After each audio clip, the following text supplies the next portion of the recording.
Hello po, welcome mga ka-Pinoy sa ating palatuntunan Pinoy Healthy Lifestyle. Ang topic po natin ngayon ay ang low hemoglobin o ang taong may mga anemia o low red blood cells. Ang mga symptoms po ng may mababang hemoglobin ay meron silang mga fast heartbeat. Pangalawa, fast breathing rate. At pangatlo, shortness of breath, nahihirapang huminga. Pang-apat, troubled breathing while climbing up stairs. Habang nagalakad, kahit tumatayo lang ng sobrang tagal.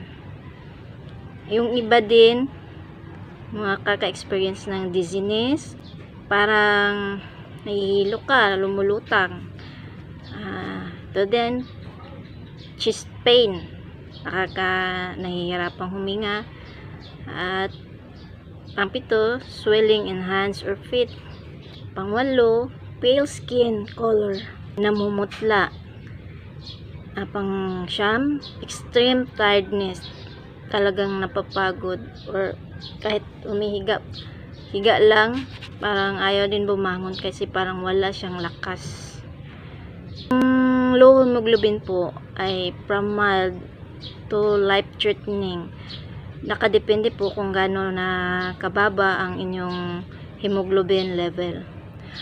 Some reasons na kaya tayo nagkaka-anemia o low hemoglobin kasi ang iba kulang po sa minerals or vitamins ang kinakain sa diet. Pangalawa, low of iron levels in blood. Kulang ng iron sa dugo. Pangatlo, yung ibang tao ay nag-bleeding talaga. Yung iba sa panganganak or sa iba na aksidente or whatever.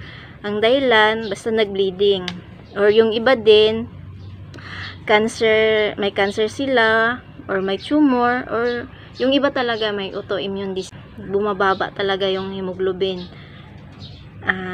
Sa mga ayaw naman ng blood transfusion, kasi usually pag low hemoglobin level ka, karaniwan talaga solusyon blood transfusion.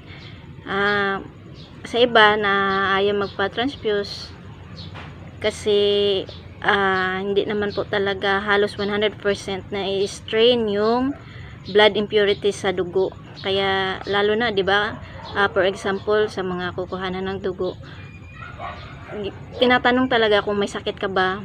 Halimbawa, may HEPA or HIV, kung whatsoever na mga sakit. Tinatanong po talaga kasi nakukuha po 'yun ng mga taong masasalinan ng dugo.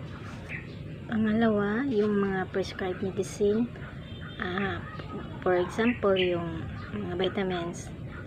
Sa na-experience ko, yung Himarate or Sangobion, yung mga multivitamins na may iron plus, yun po ang karaniwang pini-prescribe ng doktor para mag-increase ng red blood cells.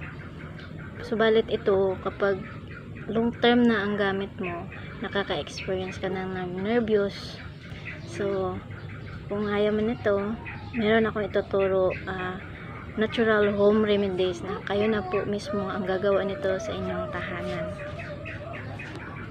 Okay, before ko ipakita sa inyo ang natural remedy na sinasabi ko makakatulong na magdagdagan ang ating hemoglobin, ay isasabihin ko muna na ang amalgam or tooth filling ay isa rin siya na nakita naming rason sa natural medicine na kumbaga poison siya sa dugo natin. Meron kaming kakilala na dentist dito sa Jensan. Meron siyang amalgam nung unang panahon kasi mahilig sila sa ganun may nilalagyan nila ng gold yung ngipin. Kapag pinadrill mo yun, pinatanggal mo yun gamit ang drill, kakalat yung mga particles nung mercury na nasa amalgam. So, nagiging poison siya sa dugo. Actually, yung dentist na yun, 3 times a week siyang nagpapa-transfuse ng dugo. So, wala naman nakitang virus or bacteria doon sa dugo niya. Kaya nagtataka sila bakit palagi siyang namumutla, kulang palagi ang kanyang dugo. So, sa amin, yun ang nakita naming rason. Yung mercury na drill pumasok sa bloodstream niya dahil dinrill yung amalgam niya. So, kung meron kayong ganyan, so, mainam na hayaan na lang kasi kapag pinadrill nyo, kakalat po yun sa inyong system. So, ito na po yung natural remedy na sinasabi ko sa inyo. Kaya, watch nyo po ito.